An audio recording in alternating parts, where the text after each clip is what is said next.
오늘 시간에는 바른 종교개혁 8번째 시간으로서 성도들의 휴거와 주님의 재림에 대한 바른 이해는 무엇인가? 라는 제목으로 함께 말씀의 은혜를 나누기를 원합니다.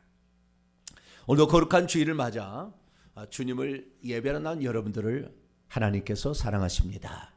특별히 성탄의 놀라운 하늘의 평화와 그리고 하늘의 기쁨이 우리 성도들에게 함께하게 되시기를 바랍니다. 우리가 회개만 한다면 하나님께서 무한한 자비와 사랑으로 우리와 함께 하시는데 우리가 미처 그것을 깨닫지 못했죠. 이제나마 우리가 알게 되었는데 더 많이 회개하셔서 하나님의 풍성한 사랑을 체험할 수 있게 되기를 바랍니다. 지난 11월 첫째 주부터 우리가 종교개혁 503주년을 맞이해서 한번 전체적으로 바른 신앙의 종교개혁을 이루기 위하여 우리가 무엇을 해야 될 것인가 이 부분에 관하여 살펴보고 있는데요. 이제 다음 주까지 하면은 계속 할 수 있어요. 20개까지 할 수 있는데 그러나 중요한 핵심 포인트만 해서 다음 주까지 이렇게 마치려고 합니다. 그래서 오늘은 그 8번째 시간인데요. 그 8번째 시간으로서 우리가 바른 종말론에 관한 말씀을 드리려고 합니다. 우리가 가장 완벽한 종교개혁은 성경으로 돌아가는 것밖에 없습니다. 성경 66권 단 하나도 빼면 안 돼요. 사모님 잘 넘겨주세요. 빼버리면 안 돼요. 이것을 빼버리면 문제가 생깁니다. 거기다가 더해서도 안 되지만 더하는 것은 보충 설명하기 위해서 할 수가 있어요. 그러나 보충 설명하기 위해서 더하는 것도 조심해야지. 이것도 잘못하면 큰일 나는 거예요. 그러나 있는 것을 뺄 때는 문제가 생기는 겁니다. 왜? 하나님이 꼭 필요해서 우리에게 말씀하셨는데 그것을 이렇게 빼버리면 안 되는 거예요. 그래서 우리는 이 하나님의 말씀을 다 봐야 되고 특별히 우리는 하나님의 말씀을 들을 때 예수님께서는 뭐라고 말씀하셨는가? 할렐루야. 예수님께서 뭐라고 말씀하셨는가를 가장 중점적으로 볼 수가 있어야 합니다. 그리고 그 다음에 사도 바울도 보고 베드로도 보고 요한도 보고 구약의 모세도 보고 이렇게 봐야 되는 것이죠. 그래서 우리는 하나님의 말씀에 예수님의 그 가르침, 특히 종말론에 관한 가르침도 예수님의 가르침을 중심으로 봐야 되는 것이죠. 그래서 저는 지난 시간에 종말론의 첫 번째 시간, 오늘은 두 번째 시간인데요. 지난번에 첫 번째 시간으로서 개인적인 종말에 관한 그런 말씀을 드렸습니다. 사람이 죽은 뒤에 과연 언제 부활할 것인가 라는 것이 현재 너무나 잘못되어 있었다라는 그런 말씀을 드렸죠. 사람이 죽은 후에 무덤 속에 가서 잠을 잔다든지 낙원에 가서 쉬고 있다는 것이 아니며 뿐만 아니라 주님이 오실 때 영혼과 육체가 도킹을 해가지고 그때 부활체를 입는 것이 아니다. 육체는 흙으로 얻어가면 그것은 끝인 것이지 그걸 다시 변화시켜서 새로운 몸을 거기에서 추스리는 것은 아니다. 화장한 사람은 어떻게 되게요? 불가능한 그거 아니에요. 그런데 많은 사람이 그것이 있는 줄 알고 무덤을 귀하게 쓰는 거예요. 왜? 장차 여기서 부활할 거라고 생각하니까. 쓸데없는 짓입니다. 우리 모든 사람이 죽어버리면 콩깍지에 불과한 것이고 이것은 자연으로 그냥 자연스럽게 돌려보내면 될 줄로 믿습니다. 그래서 우리는 죽은 즉시 부활체를 입고 예수 그리스도가 첫 열매이기 때문에 죽은 즉시 부활체를 입고 바로 천국에 또는 지옥에 들어가게 된다라고 말씀을 드렸습니다. 왜냐하면 구약의 절기상 예수 그리스도께서 초실절의 첫 열매로 먼저 곡식으로 드려지고 그 다음부터 계속 추수가 일어나다가 77절 초막절 때에 완전한 초막절에 77절 맥주절 때에 이제 한꺼번에 추수가 함으로 말미암아 봄의 추수가 끝난다 그런 말씀을 드렸습니다. 그래서 이 한꺼번에 추수하는 것을 우주적인 부활이라고 그러고 그때까지 개인별로 죽어서 바로 부활하는 것을 개인적인 부활이다라고 말씀을 드렸습니다. 특별히 예수 그리스도께서는 부활의 첫 열매로서의 첫 번째 올라가시고 하나님께 드려진 바 된 존재였다는 말씀을 드렸고 뿐만 아니라 그분의 죽으심은 사망 권세를 물질은 사망을 무너뜨리는 최초의 사건이었다. 인류의 모든 사람들이 아담 안에서 태어났으나 어느 누구도 사망을 이기지 못해서 그 사망에 굴복하고 있었는데 예수 그리스도께서 그 사망을 이기고 부활하셨다. 그래서 예수 그리스도의 죽음과 더불어 부활은 매우 큰 의미가 있는데 정리를 이렇게 제가 해드렸습니다. 그리스도의 죽음은 죄를 처리하기 위한 것이라고 한다면 그리스도의 부활은 사망을 처리하기 위함이다 라고 정리를 지난주에 말씀을 드렸습니다. 오늘은 이제 그 다음의 뒤를 이어서 이제 우주적인 부활, 한꺼번에 있는 그 우주적인 부활에 대해서 오늘을 살펴보려고 합니다. 과연 우주적인 부활은 언제 일어나게 될 것이며 또 어떻게 일어나게 될 것인가? 성도들의 휴가와 예수님의 재림은 어떤 양상으로 펼쳐지게 될 것인가? 그래서 오늘 말씀은 그동안 산재되어 있던 우주적인 종말과 이 부활 사건 그리고 휴거 사건에 관한 모든 말씀을 한꺼번에 제가 정리를 해서 말씀을 드릴 것입니다. 이 종말론에 관한 이 주제들은 엄청 많습니다. 적어도 10시간에 걸쳐서 이걸 다 나눠서 하도 1시간에 다 못하는 주제들인데 우리가 한 번은 일생에 한 번은 한꺼번에 한번 딱 정리할 필요가 있겠다 해서 제가 가장 핵심적인 잘못 알고 있는 많은 구절 가운데 핵심적인 구절 몇 구절을 통하여서 그 주제에 관한 말씀을 제가 요약해서 말씀을 드릴 것입니다. 특별히 이 문제에 대해서 더 알기를 원하면 교회 홈페이지에 들어가게 되면 바른 종말론이라는 챕터가 있어요. 거기에 보면 쭉 나와 있으니까 한 20강 이상을 들으셔야 돼요. 쭉 듣게 되면 그걸 다 알게 되는데 어쨌든 전체적인 것을 오늘 한번 제가 말씀을 드릴 테니까 이 종말 신앙에 관한 정확한 성경적 견해들을 한꺼번에 요약하고 그래서 우리도 마지막에 있을 이 우주적인 부활이 어떤 사건으로 펼쳐진 것을 잘 대비해서 주 앞에 서는 날 부끄러움이 없이 드려질 수 있는 저와 여러분 되시기를 간절히 바랍니다. 자, 그럼 오늘 본문 말씀은 어떤 말씀일까요?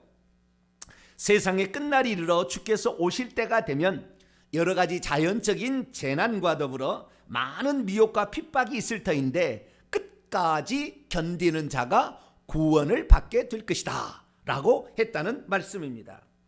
마지막 때가 되면 환난의 날이 온다고 했는데 우리 주 예수께서는 왜 자신의 사랑하는 성도들을 위하여 자연적인 이런 재난을 피할 길이 있다라고 소망의 말을 하지 않으셨을까요? 또한 성도들에게 환난과 핍박이 있는데 이 환난과 핍박을 면해 주겠다고 해 약속하지 아니하시고 다 환난을 통과해야 한다고 이렇게 말씀하고 있는 것일까요? 무엇보다도 끝날까지 계속해서 많은 미혹이 있을 텐데 이 미혹을 왜 주의하라 이렇게 말씀하고 있는 것일까요? 오늘날 마지막 때에 관한 말씀을 나누면 대개 사람들은 언제 주님이 올 것이냐 이것에 항상 초점을 맞춰왔습니다. 그래서 온갖 이단이 언제 오신다 언제 오신다 이런 얘기 때문에 온갖 이단이 발생했습니다. 그러면 우리 주님께서는 제자들이 언제 오시냐고 물었을 때 뭐라고 답변을 했을까요? 오늘 본 말씀은 AD 30년경 예수께서 공생애를 시작하시고 3년이 지나간 어느 시점에 성전을 지나가시다가 성전 건물들을 가리키면서 돌 위에 돌 하나도 남지 않을 날이 올 것이다 라고 말씀을 했더니 제자들이 말하기를 주님 그러한 일이 언제 일어나며 주님의 오심과 세상 끝에는 어떤 징조가 있사옵겠나이까 라고 질문을 던졌습니다. 그랬더니 우리 주님께서 대답해 하시면서 들려주신 말씀이 오늘 마태복음 24장과 25장에 걸친 그 말씀인데 그 첫 번째 그 핵심적인 말씀이 바로 오늘 읽었던 우리가 마태복음 24장 4절에서 14절까지 말씀이 되겠습니다. 이 말씀은 어쩌면은 정말 신앙에 관한 모든 핵심들이 요약되어 있다고 말해도 과언이 아닙니다. 그래서 우리가 정말 신앙에 관한 사람들이 여러 얘기를 하는데 사실 헬라어 원문으로 이 성경을 읽어버리면 그냥 게임 아웃이에요. 바로 답이 나오기 때문에. 그런데 우리는 한글 성경, 물론 한글 성경이 나쁘다는 건 아니에요. 그런데 좀 부족합니다. 한글 성경이 좀 부족해요. 영어 성경도 부족하고 헬라 원문에 어떻게 돼 있는가 이걸 들어버리면 그냥 답이 다 나오는 거예요. 주님이 환난 전에 올까요? 환난 후에 올까요? 그거 답이 그냥 바로 나오는 것입니다. 그래서 제가 이 4절부터 14절까지를 헬라 원문으로 직역을 해서 말씀을 드릴 테니까 들어보시고 하나님께서 우리에게 종말에는 어떤 현상이 있을 거라 말씀하셨는지 정확히 들을 수 있게 되기를 바랍니다. 자, 마태복음 24장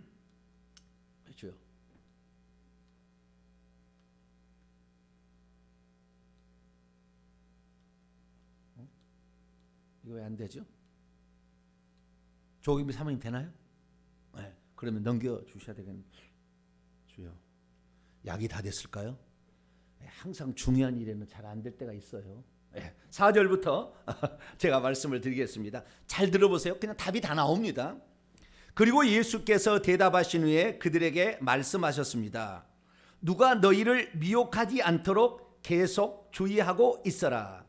왜냐하면 많은 이들이 장차 내 이름으로 인하여 올 것이기 때문이다. 말하고 있기를 나는 그리스도요 그리하여 그들이 장차 많은 이들을 미혹할 것이기 때문이다. 그런데 너희는 장차 전쟁들과 전쟁들의 소문을 계속해서 듣는 것을 하려고 할 것이다. 그다음 그러나 너희는 계속해서 불안해지지 않도록 계속해서 주의하고 있어라. 왜냐하면 그것은 반드시 일어나야 하기 때문이다. 그러나 끝은 아직 아니다. 왜냐하면 민족이 민족을 대적하여 장차 일어나게 될 것이다. 될 것이기 때문이다. 그리고 왕국이 왕국을 대적하여 장차 일어나게 될 것이기 때문이다. 원문을 보면 더 보면은 대적하여라기보다는 원래는 이 위에 F 위에 왕국이 왕국 위에 막 덮어버린다 이거죠. 그러니까 이것을 대적하려 했는데 아무래도 대적하가 좀 이해가 쉬워서 제가 이거 약간 의역했습니다. 그리고 장소를 따라 곳곳에 기근들과 지진들이 장차 있을 것이기 때문이다. 그런데 이 모든 일들은 해산의 고통의 시작이다. 우리 한글 성경에는 뭐라고 돼요? 재난의 시작이라고 했는데 해산의 고통의 이제 시작이다.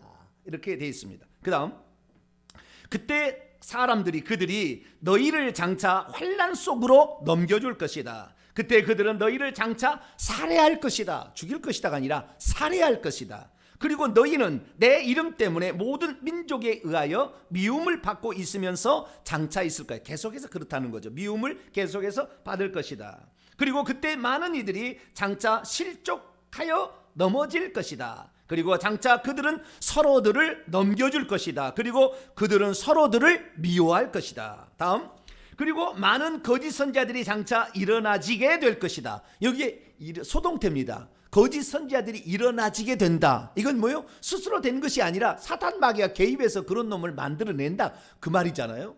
자기가 되고 싶은 것이 아니라 사단도 미혹 받아버리는 거죠. 일어나지게 될 것이다. 그리고 많은 거짓 선지자들은 많은 이들을 장차 미혹할 것이다. 그리고 무법한 일, 불법이죠. 말이 안 되는 오늘날도 불법이 막 생기면 교회 법이 생기면 이다음부터 지키면 불법이 되잖아요. 이런 거지. 무법한 일이 증가되어지는 것 때문에 많은 이들의 사랑이 장차 차가워질, 식어질 것이다. 그런데 끝까지 견디다는 이 단어를 보면 기다리다는 말도 동일하게 쓰입니다. 끝까지 기다렸던 주님의 오심을 기다리고 고난을 견뎠던 자, 그 이는 장차 구원을 얻게 될 것이다.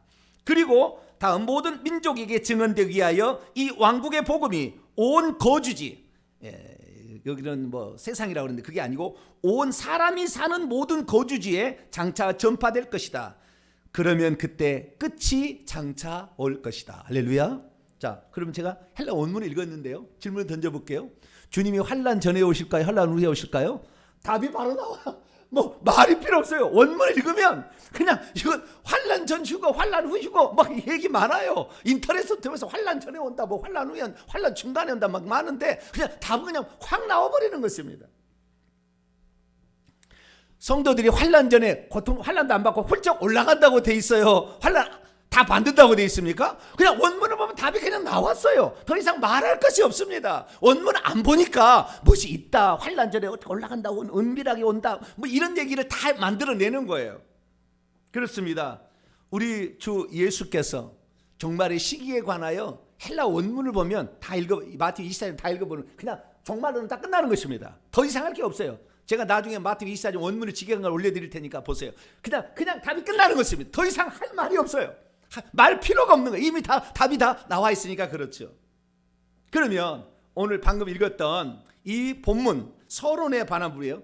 이 해산의 고통의 시작에 관계되고 주님이 오실 때 끝이 언제 오냐면은 천국 복음이 모든 민족이 비로소 증거되어야 천국에 들어가도록 하는 이 회개와 천국 복음이 들어가야 주님이 온다 이렇게 돼 있다 그 말이죠.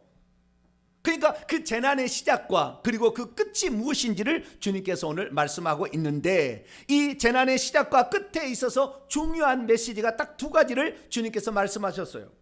첫째는 무엇입니까? 그것은 미혹을 주의하라. 거짓 선자들이 일어나서 할 수만 있으면 택하신 자들도 미혹하게 될 것이기 때문에 거짓 선지자들의 미혹을 주의하라 라고 말씀을 한 것입니다. 성경 말씀을 하나 보도록 하겠습니다. 뒤에 있는 말인데요. 이것도 그 대동소이한 말입니다. 왜냐하면 거짓 그리스도들과 거짓 선지자들이 장차 일어나게 될 것이기 때문이다. 그리고 그들은 표적들과 기사들을 줄 것이기 때문이다. 그래서 미혹할 정도로 만일 그들이 할 수만 있다면 선택받은 일들까지 미혹할 정도로 이렇게 되어 있습니다. 여기를 보시게 되면 오늘날의 거짓 선지자나 또는 거짓 그리스도라고 재림 예수라고 주장하는 사람들이 입만 나불거리잖아요. 지금은 다. 그렇지 않아요? 여기는 뭐라고 되어 있어요? 표적들과 기적들을 하면서 하는 사람이 나온다는 거예요. 지금 그런 시대입니까? 입만 다 나불거리잖아요. 문선명이든 뭐 신천지든 간에 어디가 입만 나불거리지 자기들이 기적을 일으킨 적이 없어요. 지금 그런 시대가 아니야. 앞으로 한참 멀었습니다. 이 성경대로 우리는 봐야 되는 것이죠. 그래서 이 미혹을 하게 될 텐데 진짜 미혹, 진짜가 없다. 저 얘기는 진짜인가 보다. 왜? 많은 표적들과 기사들도 같이 나타나니까 저건 실제인가 보다 라고 한다는 것이죠. 둘째는 환난을 대비하라 이거예요. 환난은 꼭 통과할 거니까 환난을 대비하라. 그래서 끝까지 견뎌내야 한다 이렇게 말씀하고 있는 것입니다. 언제까지요?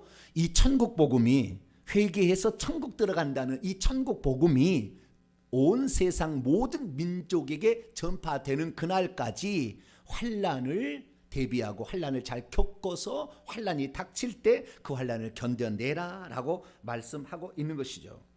그래서 주님께서는 언제 오시는지에 관하여 이 뒷부분에 가면 정확하게 딱 선언을 해버립니다. 29절에 뭐라고 하느냐, 그런데 저 날들의 환난 후에, 주님이 봤을 때 한참 뒤에 있으니까 저 날들이에요. that day죠. that day. this day가 아니고 저 날들 후에 after, 즉시 해가 장차 어두워질 것이다. 그리고 달이 장차 빛을 주지 않을 것이다. 그리고 별들이 하늘로부터 떨어질 것이다. 이런 일이 있었나요? 아직 없었죠. 이게 마지막 징조예요. 마지막 징조. 이 시대가 아직 안 왔어요. 너무 흥분하지 마시기 바랍니다. 그리고 하늘들의 능력들이 흔들리게 될 것이다. 아마 이것은 천사들의 가능성이 매우 높아요. 천사들의 혼돈이 막 일어나게 되는 거죠. 왜? 주님이 오실 때가 되니까. 그리고 그때에 사람의 아들 인자의 표적이 하늘로부터 장차 나타나게 될 것이다. 그리고 그때에 땅의 모든 민족들이 자기를 위하여 장차 가슴을 칠 것이다. 그리고 그들이 사람의 아들이 하늘의 구름 위에서 많은 영광과 능력과 함께 오고 있는 것을 장차 볼 것이다. 그리고 그분은 큰 나팔 소리와 함께 자신의 천사들을 장차 파송할 것이다. 그리고 천사들은 그분의 선택받은 이들을 하늘들의 끝부분들로부터 하늘들의 끝부분들까지 내 바람 사방으로부터 장차 함께 모을 것이다 라고 말씀하고 있습니다. 그래서 주님은 환난 후에 오신다 라고 말씀하고 있는 것이죠. 믿음이 없으면 환난 받지 아니하고 훌쩍 올라간다는 말에 혹 미혹을 받을 수가 있습니다. 믿음이 없으면 거짓 선지자들이 누군지도 모른 채 그들의 말을 따라가게 될 것입니다. 믿음이 없으면 종말론을 잘못 가르치는 자들이 오늘날 거짓 선지자라는 것을 잘 모를 것입니다. 믿음이 없으면 환난 받지 않고 훌쩍 올라가는 환난 휴거론자들이 거짓 선지라는 것을 깨닫지 못할 것입니다. 믿음이 없으면 은밀하게 주님이 오셔서 알곡만 쏙 빼나간다는 이 말에 홀딱 빠져버릴 수가 있습니다. 믿음이 없으면 천국 복음이 온 거주지에 살고 있는 모든 민족들에게 전파된 후에야 오신다는 말을 주의하지 않을 것입니다. 믿음이 없으면 아직 모든 민족에게 천국 복음이 전파되지도 않았는데 주님이 마치 몇 년도 몇 월 며칠 날 오신다는 그런 말을 듣고 또 홀딱 빠져버릴 것입니다. 믿음이 없으면 예수님을 믿는다는 이유 하나 때문에 얼마나 미움을 받아야 하고 핍박을 받아야 하는지에 대해서도 잘 모를 것입니다.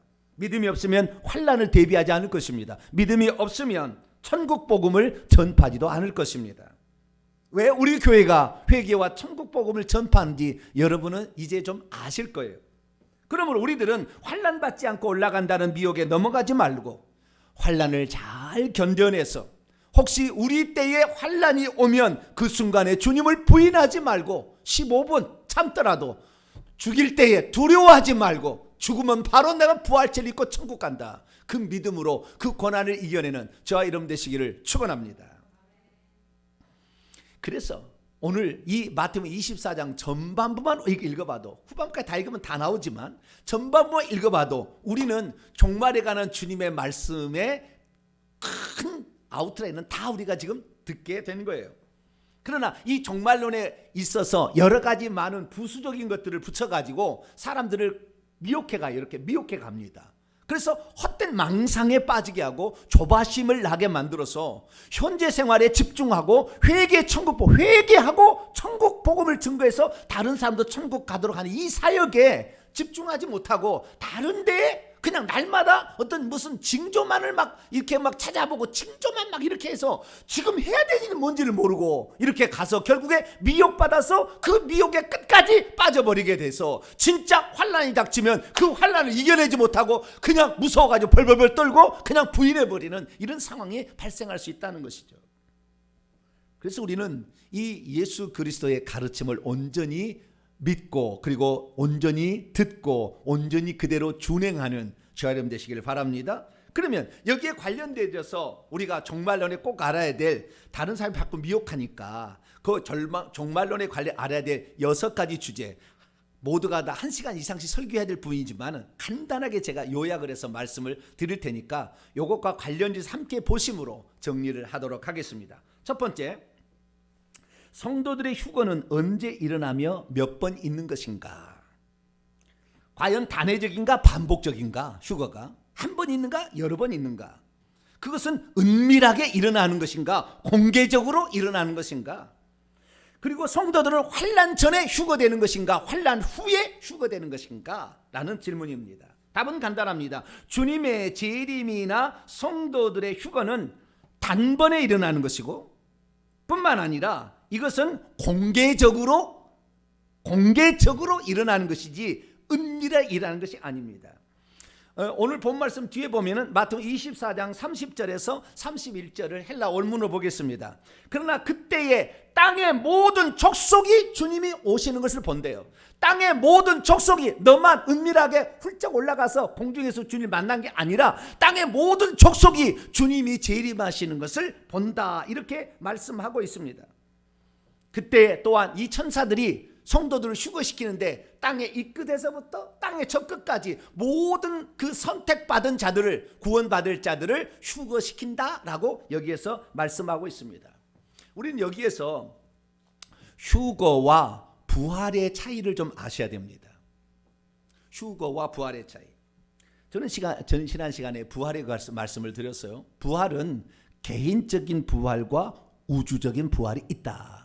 개인적인 부활은 예수 그리스도의 첫 열매로 그 부활체 입은 다음부터 계속 일어나는 것이고 그리고 끝에 가서 이 77절에 맥주절에 한꺼번에 추수가 일어난다라는 그런 말씀을 드렸습니다.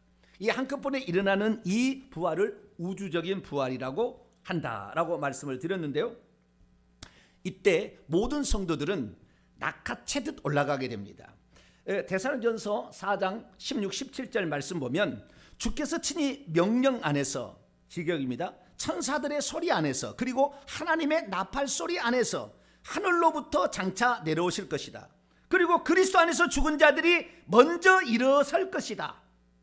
그 다음에 현재 살아있고 남겨져 있는 자들이 같은 시간에 구름 안에서 주님을 마중 나가는 모습으로 공중 속으로 잡아채질 것이다. 그리하여 이와 같이 우리가 항상 주님과 함께 있을 것이다. 자, 요약해 봅니다. 부활과 그 다음에 휴거는, 개인적인 부활은 부활인데요, 마지막 있을 우주적인 부활은 그때는 주님이 공중으로 오시기 때문에 그때는 공중으로 마중을 나갑니다. 그때 죽은 자들과 그때 살아있는 자들이 홀연히 변화되어서 주님을 마중 나가기 때문에 요 날은 휴거라고 부르는 거예요. 왜?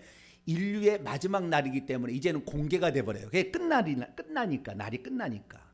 그전에는 우리가 사람이 죽어도 이 부활체로 가는지 안 보이잖아요. 모르지만 그때는 주님이 오셔서 세상을 끝내버린 날이기 때문에 새로운 세상을, 영적 세상으로 바뀌는 거니까 그날은 휴거대에 올라가. 그러니까 우주적인 종말을 휴거라고 부르는 거예요.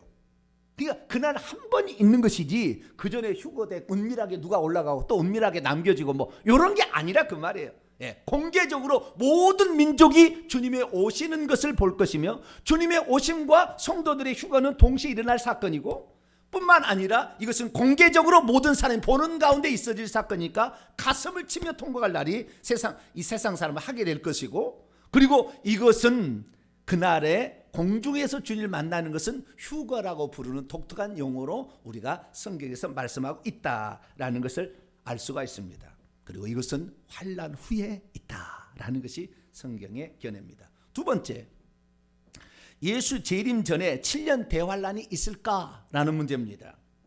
예수 재림 전에 환란이 있고 대환란이 있는 것은 확실합니다. 그런데 7년 대환란이 있다는 말은 성경에 단 한 번도 나오지 않습니다. 예수님께서 환란에 관하여 말씀을 하셨는데요, 21절 22절 말씀 보면, 왜냐하면 그때 큰 환란, 대환란이 장차 있을 것이기 때문이다. 그것은 세상의 시작으로부터 지금까지 일어난 적이 없고 결코 일어나지도 않을 것이다. 진짜 대환란이 온다 그 말이죠. 그리고 저 날들이 단축되지 않았다면 모든 육체는 구원받지 못했을 것이다. 그러나 저 날들은 선택받은 이들 때문에 장차 단축될 것이다. 이게 무엇입니까? 장차 우리에게 있어서 마지막 대환란이 있는 거예요. 지금도 대환란은 예시적으로 계속 일어났었습니다. 예시적으로 일어났었어요. 예시적으로 일어났는데 이렇게 일어났던 것을 통하여서 장차 대환란이 있음을 대비하라 이거죠. 그래서 초대교회도 환란이 있었고 사자밥이 되고 우리나라도 일제시대에 공산주의 시대에 환란이 있었어요. 그때 주님을 믿는다고 죽창으로 그냥 찔러서 죽였어요. 눈을 찔러 죽이고 가슴을 찔러 죽였다고요. 그런 시절이 있었어요. 저 전라도 하니까 7,000명을 그렇게 죽였더라고요. 그런 환란들이 있습니다. 그런데 마지막 때 진짜 대환란이 있다는 거예요. 이건 짐승에 의한 대환란이고, 이 대환란의 끄트머리에 주님께서 무저갱에 갇혀있는 사단을 잠시 내줄 때가 있습니다. 그러면 이놈이 올라오면 이놈이 능력이 보통이 아니거든요. 잔인하게 죽일 거예요. 살해한다고 그랬잖아요. 아까 살해한다고 그랬잖아요. 가족이 내준다고 그랬잖아요. 이놈이 예수 믿는 사람이라고 내준다고 그랬잖아요. 주님이. 그래서 마지막 때 가면 진짜 잔인하게 그렇게 고통을 줄 날이 올 거예요. 그런데 그 날들을 주님께서 얼마나 할지 모르지만 그 날들을 감해주지 않는다면, 요한계시록에 하면 3년 반이에요. 한때와 두때 반때 기간인데 이것도 상당히 상징의 기간입니다만은 진짜 그런 날이 또 있을지도 몰라요. 그런데 어쨌든 3년 반으로 나오지 7년이라고 나온 적은 한 번도 없어요. 그런데 7년 대환란, 땅에서는 공중에서 7년 혼인잔치라는 교단의 어떤 교리가 세대주의에서 만들어가지고 이것이 지금 빠져있는데 단 한 번도 성경은 그렇게 얘기한 적이 없어요. 대환란은 있을 것이다. 그리고 그 대환란의 끄트머리에는 보통 3년 반일 것이고 3년 반의 끄트머리에 루시퍼가 용이 올라와서 성도들을 잔인하게 죽일 때가 올 것이다. 이것이 성경입니다. 그런지 7년 대환란은 없습니다. 그래서 대환란이라는 것은 반복적 점층적으로 계속 일어나다가 마지막 때 그 이전에도 없었고 이후에도 없을 대환란이 있고 난 다음에 주님이 오신다라고 말씀하고 있다는 거예요. 그런데 이 3년 반이라는 이 기간을 요한계시 읽어보면 세 가지로 묘사하고 있는데, 첫째는 그 기간이 핍박의 기간이 됩니다. 짐승, 얼마나 그 잔인하게 죽이면 짐승이라고 그러겠어요? 그래서 그 죽이는 존재, 밑에서 올라오는 귀신의 영이 사람 속의 지도자에 들어가서 사람을 죽이는데, 이것이 짐승의 역할에서 핍박의 기간이지만, 두 번째 요한계시 12장 14절에 의하면 하나님의 백성을 산출하는 해를 옷 입은 여자, 그래서 예수 그리스도를 낳았던 그 하나님의 백성을 산출해서 첫 번째 열매로 그 올려보냈던 그 여자가 계속 자녀를 산출해서 부활을 시킬 건데, 이 여자가 광야로 내어 쫓기지만 광야에서 뱀이 와서 그를 죽이려고 물을 강같이 토하여 그를 힘들게 하지만, 하나님께서 그 여자를 위하여 광야에 어떤 피난처로 보내서 한 때와 두 때와 반 때, 3년 반, 1260일, 42달을 양육한다 했어요. 그래서 모든 사람이 다 핍박을 받는 게 아니고 대부분의 성도들은 보호를 받으면서 양육을 받을 수 있는 기간과 동일하게 겹칩니다. 세 번째는 요한계시 11장 3절에 보면은 두 증인 모세와 엘리야와, 그러니까 율법과 선지자의 대표죠. 그래서 이 십계명을 지켜야 된다는 것과 회개해야 된다, 이 두 가지 사실을 선포하는 두 증인들이 나타나게 될 텐데, 이 두 증인들이 활동한 기간도 42달이라고 그랬어요. 그래서 지금 제가 선포하고 있는 것도 42달에 포함될는지도 몰라요. 이건 모르는 일이에요. 주님이 시기를 정하지 않았기 때문에, 정확히 그걸 뭐라고 말씀하지 않았기 때문에.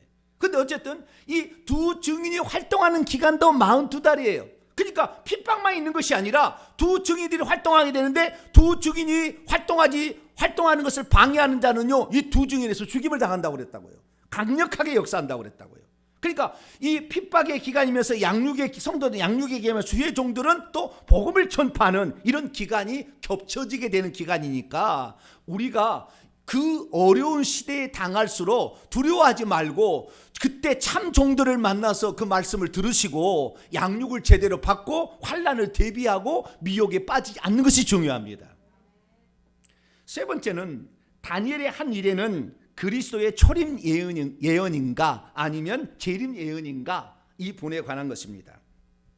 다니엘서 9장 24절부터 보게 되면 다니엘의 71회, 1회는 7이라는 것입니다. 70 곱하기 7이니까 490이에요. 그것이 하루를 1년으로 계산하면 490년이 되는데, 그 1회가 7일회와 61회와 한 1회로 구분되어 있어요. 그런데 그것에 관하여 오늘날의 의견이 분분합니다. 그러면 이 71회의 예언은 과연 무엇인가? 그리스도의 재림 때의 종말에 관한 예언인가? 아니면 이것이 그리스도의 초림에 관한 예언인가? 이거예요. 답은 간단합니다. 원문을 보고 우리가 헬라인다 히브리어, 그냥 이건 성경을 그냥 읽어도 다 알 수 있어요.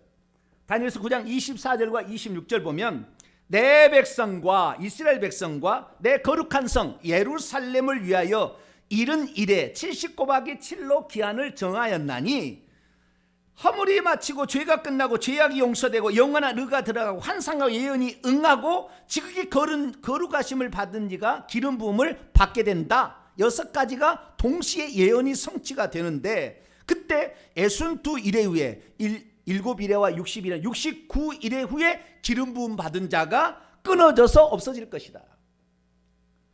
이게 무슨 말입니까?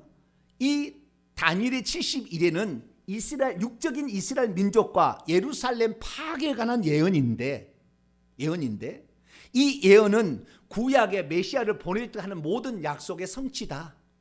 그래서 69일에 한 일의 그 기간에 시간이 딱 맞아져요. 그 기간에 메시아가 와서 죽을 것이다.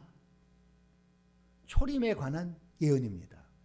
우리를 위하여서 하나님 보내주시겠다는 메시아가 와서 죽을 것을 예언하고 있는 것이지 재림에 관한 예언이 아닌데, 세대주의자들이 어떻게 이것을 왜곡시켰냐면 69일에까지 지나다가 한 일에는 떼어나는 거예요. 그런 해석을 자기 마음대로 하는데, 자, 우리가 떼어놨다가 마지막 시기에 적그리스도가 나오면 이스라엘과 7년간 평화협정 맺는다는 거예요.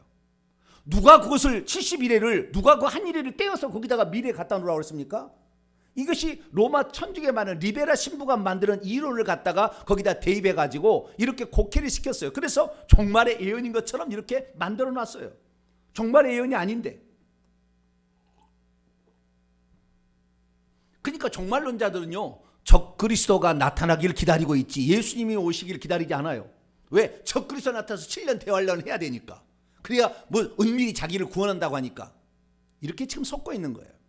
그래서 이것도 잘못되었다라는 것을 알 수가 있습니다. 네 번째로, 마지막 시기에 적그리스도에 의한 단일 정부가 탄생할 것이며 제3의 성전이 과연 예루살렘에 세워질 것인가 라는 문제입니다. 결론적으로 말씀드리면 이것은 기대에 불과한 것이지 실제 일어나지 않을 것입니다. 왜 그걸 알 수가 있냐면, 마지막의 시대에 적그리스도에 의하여 단일 정부, 세계가 정부가 하나로 되어서 통제를 하게 되고 통제사에 들어가서 666을 막 쳐가지고 그래서 매매를 못하게 하고 사람을 힘들게 한다, 뭐 이런 이론이에요. 이런 뭐지, 그래서 음모론이라는가, 좌우지간 뭐 일루미나티 막 연결해 가지고 좌우지간 이것을 말하는 거예요. 그런데 성경은 뭐라고 얘기했느냐? 이게 성경은 뭐라고 했냐?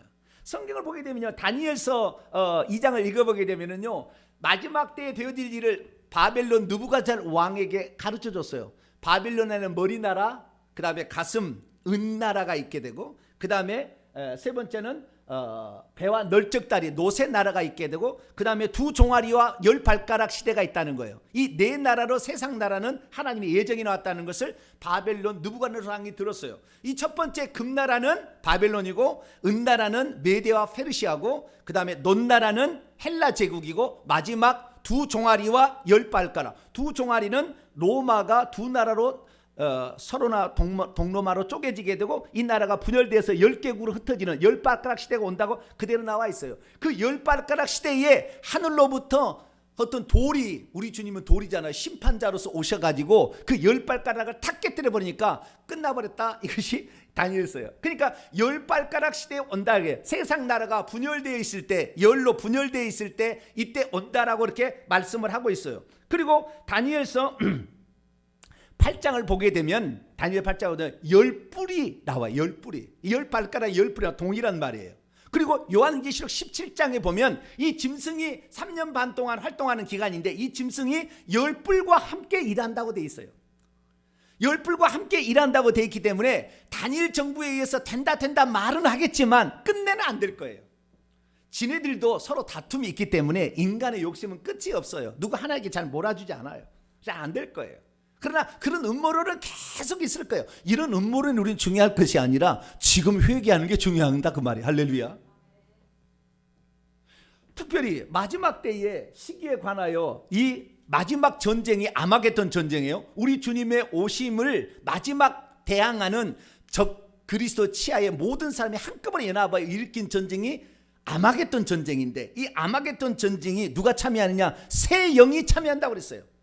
용, 루시퍼죠. 짐승, 첫째 짐승.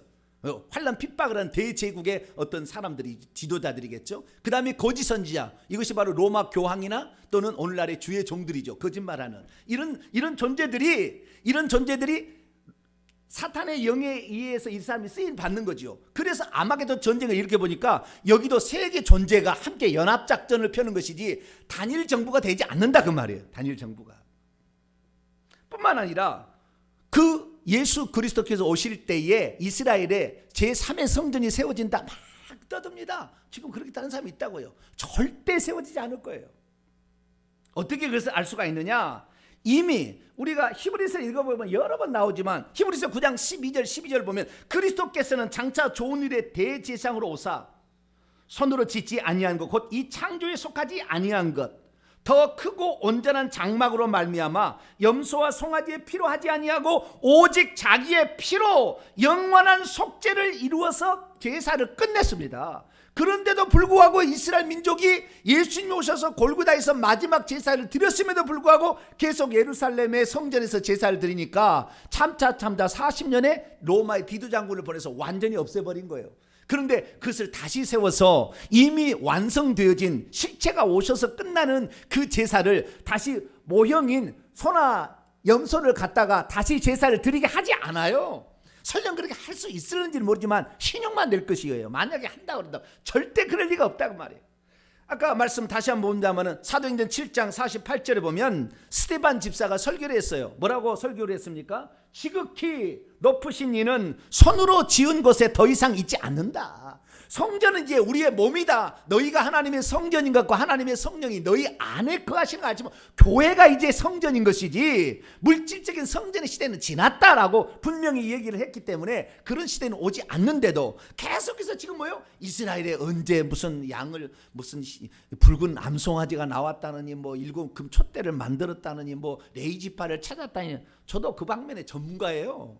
제가 수십 년 연구를 했던 사람이라. 그러지만 다 거짓말이에요. 그거 신용만 내는 것이지 사람을 미혹하는 것이지 우리는 회개하고 천국 복음 전파해야 됩니다. 할렐루야.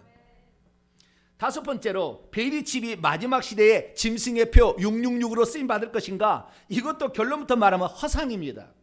허상이에요. 무슨 말이냐면 짐승의 표가 있는데 이 짐승의 표는 짐승의 경배하는 자에게 주는 표라고 그랬고 이 짐승의 표가 이름인데 이 이름을 숫자를 계산해 보면은 666이 나온다는 거예요. 그런데 베리칩이 666이다 그런 것은 베리칩이 666이라면 짐승이 나와야 되고 짐승의 이름의 숫자 값이 666이 돼야 그 값을 합쳐서 666이 나와야 베리칩이 666이라고 말할 수 있는 거예요. 그런데 지금 짐승도 나오지도 않았어. 짐승이 누구냐고 말 못해. 첫째 짐승이 뭐냐, 둘째 짐승이 뭐냐, 그 이름이 뭐냐 말을 안 해. 그런데 뭐요? 베리칩은 666이래. 말이 됩니까? 먼저 이게 나와야 되잖아요. 제가 그래서 예화를 지난번에 한번 썼는데 이렇게 썼어요. 내가 은행에 가가지고요 1억짜리 수표를 보여주면서 1억 바꿔주세요. 제가 그랬더니 여기 이제 우리 건물에 우리은행에 있다고 합시다. 우리은행 가서 1억 바꿔주세요 했더니 그 직원이 보고 명성은행? 아직 대한민국에는 명성은행이 없는데 어떤 명성은행 지점장이 여기 찍혔네요. 우리는 바꿔줄 수 없어요. 그렇게 얘기한다 합시다. 아, 이 사람아 5년 뒤에 생겨. 무슨 얘기야 지금? 바꿔줘. 어떤 직원이 바꿔주겠어요? 짐승이 아니 나오도 안 했어. 그런데 베리칩이 666이래. 이거 믿어야 돼. 믿어야 돼. 그런 데서 믿게 되는 것인가요? 말이 안 되는 이야기예요. 그러니까 순서가 완전 바뀌었어요.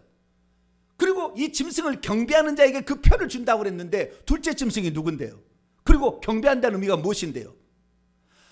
전혀 상관없어. 베리칩 여기다 꽂아버리면 그냥 된대. 이것이 선악과래. 이런 거짓말로 사람을 속이는데 제가 지금까지 만났던 사람들 가운데 가장 악한 사람이 베리칩 666 주장하는 사람들이에요. 저를 비판하는 사람 중에 제일 악한 사람들이에요. 그들은 나에게 뭐라고 하는지 아세요? 니만 지옥에 가지 왜 성도들을 그렇게 그 말로 해가지고 지옥에 끌고 가냐. 이런 식의 표현을 자주 써요. 그렇게 잔인한 666 베리칩 종말론자들이 이렇게 강해요. 거기 한번 빠지면 못 벗어나요. 우리는 베리칩이 구원의 조건이 아니라 예수 그리스도뿐입니다. 할렐루야. 우리의 구원의 조건은 예수 그리스도. 예, 그분이 믿고 회개할 때 그분을 믿는다는 거 회개하는 거잖아요. 그래서 그곳으로 가는 것이지 베리칩이 또 뭐 구원의 스타일 빼버리면 되지 잘라버리면 되고 무슨 소리예요 지금. 말도 안 되는 소리를 그렇게 허무맹랑한 소리를 계속 말하게 되는데 믿을 사람은 계속 믿을 겁니다만은 그러진 않는다네. 그래서 요한계시록 13장에 보면 다 이것이 이 짐승의 숫자의 값이 666인데 짐승이 누군지도 아직 안 나왔어요. 그 666이 될 수도 없어요. 지금까지 단 한 번도 어떤 사람의 이름이 666 나온 지가 없어요. 거기에다가 네로 가이사 합쳐가 66 나오지 이름 자체가 나온 적이 없어요. 다 이것이 상징적이에요. 나중에 이것은 요한계시록 제 강의 52주 강의를 들어보시면 알겠고요. 그 다음에 여섯 번째인데 그것은 천년왕국이 지상에 과연 세워질 것인가, 천년왕국 시대가 올 것인가, 재림 후에 천년왕국이 있는 것인가, 이 문제예요. 이것도 결론적으로 말씀드리면 천년왕국 없습니다.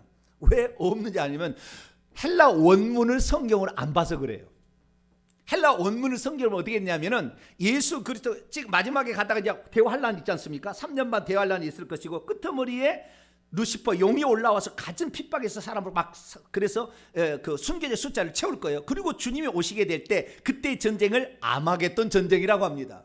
용과 짐승과 거짓 선지자가 세상의 모든 왕들과 합쳐서 하나님을 대항하는 전쟁이에요. 예수님을 재림하시려 대항하는 아마겟돈 전쟁이라고. 그 다음에 지금부터 이게 천년왕국 있는 사람이 말하면 어떻게 했냐면은 그리고 천년왕국 있다는 거예요. 천년왕국 있어요. 그리고 천년왕국 끝에 곡과 마곡의 전쟁이 있다는 거예요. 사단이 잠시 놓여가지고 곡과 마곡 백성들을 전쟁 일으킨다는 거예요. 그러니까 아마겟돈 전쟁과 곡과 마곡 전쟁은 천년의 간격이 있는 거예요. 그런데 성경은 뭐라고 하느냐? 같은 전쟁이다. 헬라 원문은 그렇게 얘기하고 있다고 말해요. 자, 보겠습니다. 요한계시록 19장 20절에 보면은 아마겟돈 전쟁에서 첫째 짐승이 잡히고 그 앞에 표적원에 같은 거짓 선지자도 잡혀요. 아까 요한계시록 16장 16절에는 세 영이 함께 연합한다고 했잖아요. 근데 여기 요한계시록 19장 20절에는 두 명의 그 타락한 천사 짐승과 첫째 둘째 짐승이 연합해서 있는데, 이때 아마겟돈 전쟁에서 이때 이 둘이 심판받아서 사함죄로 불못에 던져진다 이렇게 돼 있어요. 그런데 요한계시록 20장에 천년왕국 후에 있는 곡과 마곡과 전쟁이에요. 여기를 헬라어로 직역해 보면 그들이 땅의 사방 백성인 곡과 마곡을, 그러니까 마귀가 하는 거죠. 마귀가 그들을 미혹하고 있는데, 미혹하는 이 마귀가 불과 유황못 안으로 단번에 던져졌다. 그리고 그곳에 역시 그 짐승과 거짓 선지자도 던져졌다. 그런데 우리 개역성경에는 이미 던져진 상태에 마귀도 던져진다는 식으로 얘기를 풀어놔 버렸어요. 왜? 천년왕국 있다고 생각하고 성경을 번역하니까. 원문은 그게 안 나왔는데 동일한 전쟁이에요. 세 존재가 한꺼번에 불못에 던져져요. 그러니까 천년왕국은 우리가 예수 그리스도를 믿는 사람이 천국에 올라가서 왕으로도 통치하다가 주님 재림할 때까지 그 기간을 천년왕국이라 그러는 것이지, 따로 지상에 천년왕국이 펼치지 않아요. 천년왕국은 땅에는 육체의 백성이 있고 하늘에는 영의 백성이 있어서 같이 한다. 불가능한 거예요. 우리가 영의 존재를 볼 수 없듯이, 대부분 볼 수 없듯이 똑같은 거예요. 그런데 그것을 그렇게 하고 있는 거예요. 이것이 바로 이 종말론에 관련된 대표적인 6가지 주제입니다. 제가 이것을 다 말씀을 드렸습니다. 이제 정리합니다. 휴거와 재림에 관한 성경적인 견해는 무엇입니까? 성도들의 휴거와 그리스도의 재림은 단회적으로 일어나며 그것은 공개적으로 그리고 갑자기 돌발적으로 전 우주적으로 한꺼번에 그리고 동시에 일어난다, 이게 말씀을 드렸고요. 그 시기는 환난 후에 있을 것이며 그 환난의 기간은 7년이 아니라 3년 반, 상징적인 걸 포함한 3년 반이고 그 끄트머리에 용이 올라와서 활동함으로 많은 그리스도인들이 그때 죽을 수도 있다라고 말씀을 드렸습니다. 그러나 그 환난의 날은 이 택하신 백성들을 위하여 감해 줄 것이다, 이렇게 말씀하고 있고요. 다니엘 70일의 한 일에는 이스라엘의 운명과 그리스도의 초림과 죽음에 관한 그리고 예루살렘 파괴에 대한 멸망이었지, 예언이었지, 이것이 종말론에 관한 예언은 아니었다.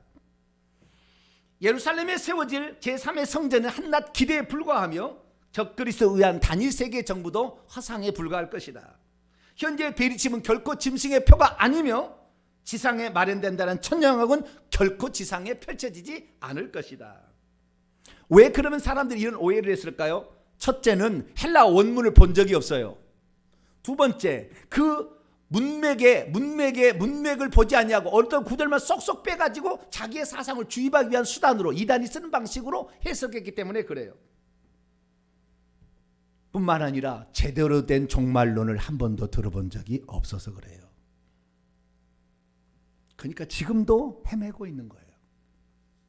저와 여러분은 저희 교회는 신론부터 구원론, 종말론까지 다 있습니다. 쫙 읽어보시면 저희 홈페이지부터 다 있으니까 쫙 읽어보세요.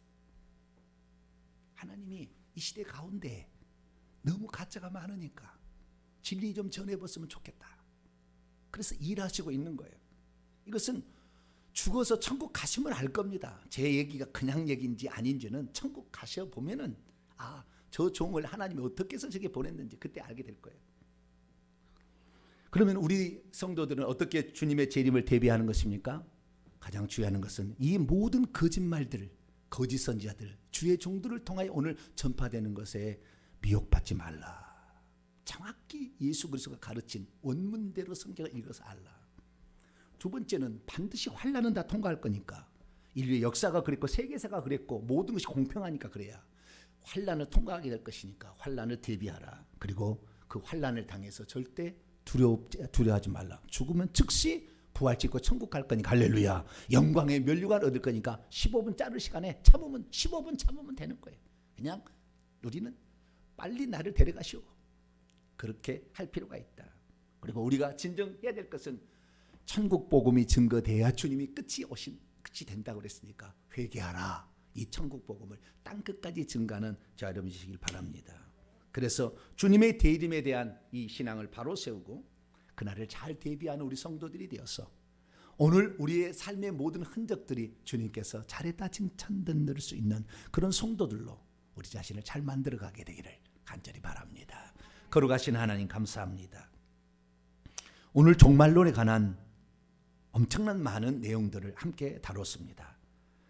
어떤 것은 미흡한 것도 있지만 하나님 이미 수많은 설교로 준비되어 하나님께서 하게 하셨으니 그걸 통하여 참조하고 이 모든 것을 정리하여 주님의 때를 잘 준비하고 오늘 우리에게 맡겨진 사역에 최선을 다해가는 저희들 되게 해 주옵소서.